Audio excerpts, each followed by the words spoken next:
আজকে আমাদের এনসিএমসির কার্ড এসেছে, যেটা হচ্ছে ভারত যাত্রা কার্ড।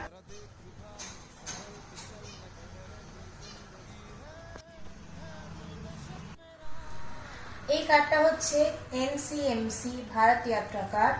এই কার্ডটা দিয়ে ব্যাঙ্গালোর, মুম্বাই, পুনে, হায়দ্রাবাদ এই কয়টা শহরে, আপাতত এই কটা শহরে বিভিন্ন রকম মেট্রো পরিষেবা, বাস পরিষেবা আমরা কিন্তু এই কার্ডের থ্রু পে করতে পারবো। মানে সেন্ট্রাল গভর্নমেন্টের যে বাস পরিষেবাগুলো আছে আর মেট্রো পরিষেবা আমরা এই কার্ডটার থ্রু কিন্তু পে করতে পারবো। এটা একটা হচ্ছে প্রিপেড কার্ড, এটা হচ্ছে আমাদের রিচার্জ করতে হবে। যেরকম আমরা ফোন রিচার্জ করি ওই রকমই, বা বলতে পারো যেরকম আমরা জিপে ওয়ালেটে টাকা অ্যাড করি, ফোনপে ওয়ালেটে টাকা অ্যাড করি, ওরকমই এখানেও তুমি আপ টু 2000 অব্দি টাকা অ্যাড করতে পারবে।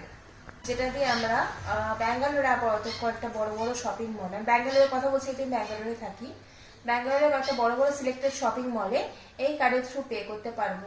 তার আগে এটাকে রিচার্জ করতে হবে। আর সাথে আমরা কিন্তু এই কার্ড দিয়ে বিভিন্ন রকম অ্যাপ্লিকেশন, স্পেশাল অ্যাক্টতে আমরা কিন্তু পে করতে পারবো।